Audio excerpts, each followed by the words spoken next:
4월, 4월 후반에서 8월 전반까지는 건기, 8월 후반에서 10월 전반까지는 다시 우기, 10월 후반에서 2월 전반까지는 다시 건기. 로빈슨이 씨를 뿌리는 데는 바로 10월 후반인 건기였던 것이다.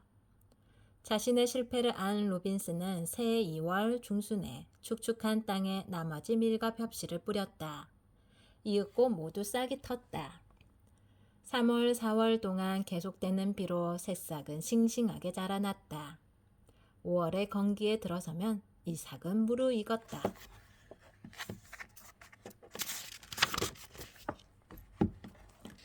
추수를 해보니 밀과 벼는 3kg 정도밖에 되지 않았다. 머지않아 맛있는 빵과 비스켓도 구워 먹을 수 있을 거야. 밀과 벼 이삭을 담을 바구니가 필요한데? 옳거니. 저거라면 엮어서 바구니를 만들 수 있겠다. 나긋나긋한 줄기를 잘라 그늘에다 말리고 그것을 엮어 바구니를 만들었다. 밀과 벽실을 그 바구니에 담아 천장에 매달아 두었다. 어느 날 로빈슨은 별장에 있는 남쪽 골짜기를 지나 섬의 서쪽 바다가 보이는 곳으로 갔다. 해안은 로빈슨이 살고 있는 해안보다 훨씬 넓고 경치도 아름다웠다. 사방에 푸른 나무들이 우거져 있었고 그 나뭇가지에 초록빛 앵무새들이 수없이 앉아 있었다.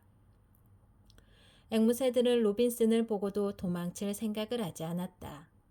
사람을 처음 보는 모양이었다. 저 앵무새를 잡아서 말을 가르치면? 이 섬에 온 뒤 단 한 번도 남하고는 이야기를 해본 적이 없던 로빈슨은 말 상대가 무척이나 그리웠다. 로빈슨은 낮은 가지에 앉아있는 새끼 앵무새 곁으로 살금살금 다가가 한 마리를 사로잡았다. 로빈슨은 피곤해진 몸도 풀 겸 쉬면서 앵무새를 넣을 새장도 만들고 폴이라는 이름까지 지어주었다. 앵무새에게 자기 이름 로빈슨을 가르쳐 주었다. 그러나 앵무새는 금방 흉내내지는 못했다. 로빈, 로빈? 짤막하게 말할 뿐이었다. 그래도 자기 이름을 불러주는 친구가 생겨 로빈슨은 무척 즐거웠다. 빵과 배를 만들다. 다시 9월 30일이 되었다. 로빈슨이 이 섬에 온 지 벌써 2년이 지났다. 이날도 역시 로빈슨은 굴 안에서 성경을 읽고 기도를 드리며 생각에 잠겼다. 로빈슨은 시간표를 정해놓고 매일매일 실행했다.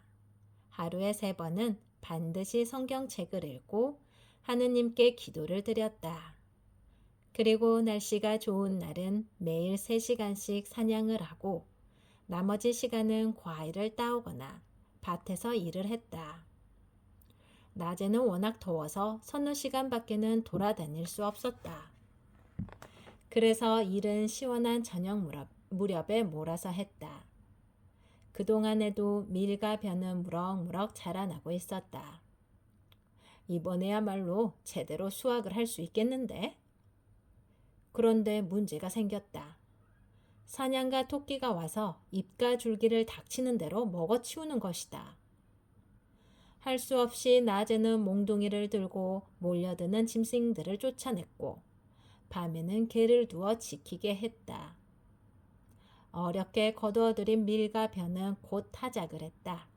눈대중으로 보아 밀은 70kg, 벼는 60kg쯤 되었다.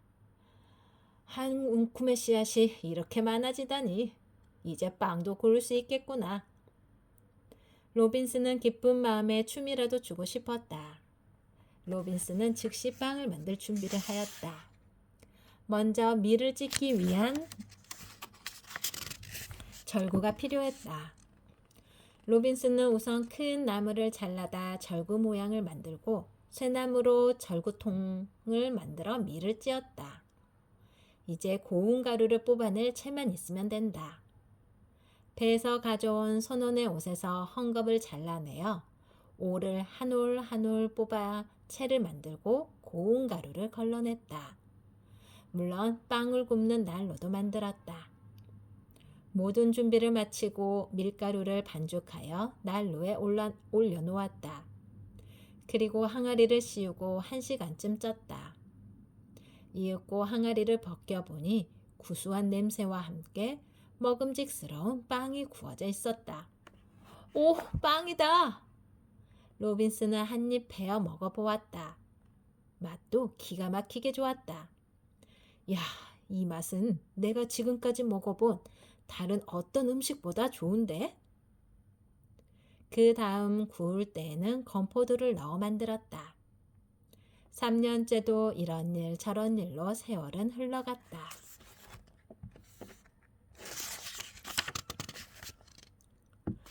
로빈스는 농사에 더 비중을 두었다.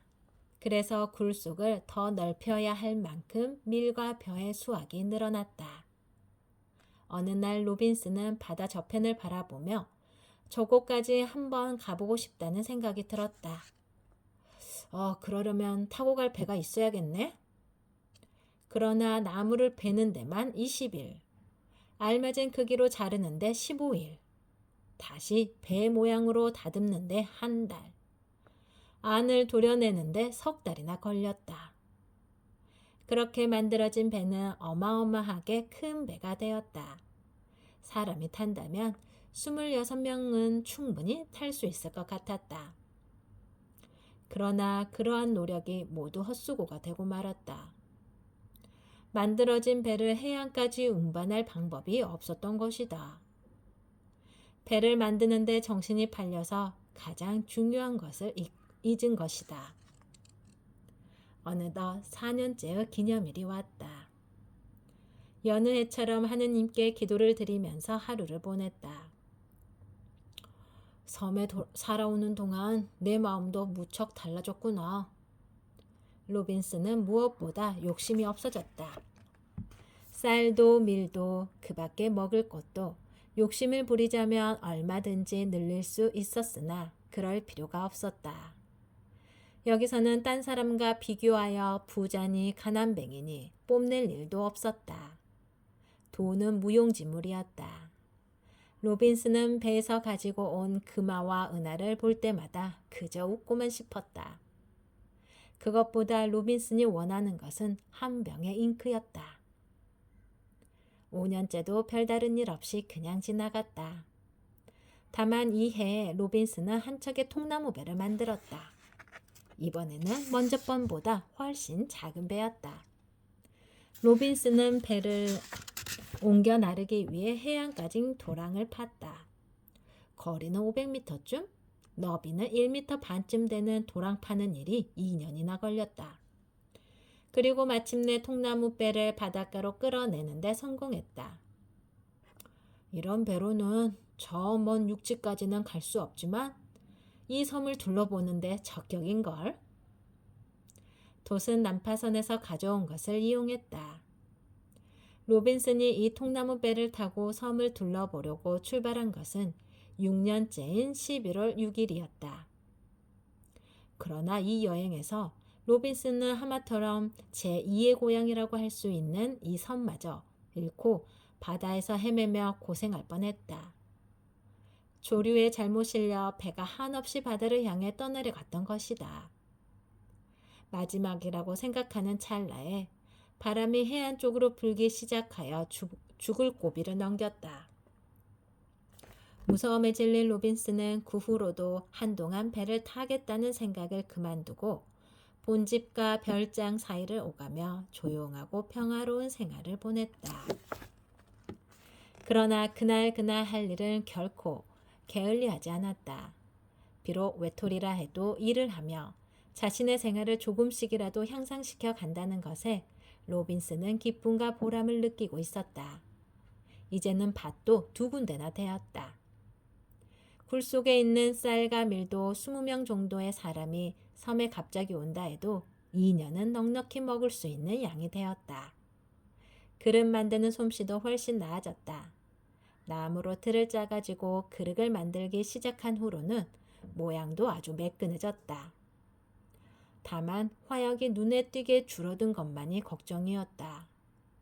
그래서 로빈스는 사냥을 총으로 잡을 것이 아니라 사로잡아 기르기로 마음먹었다.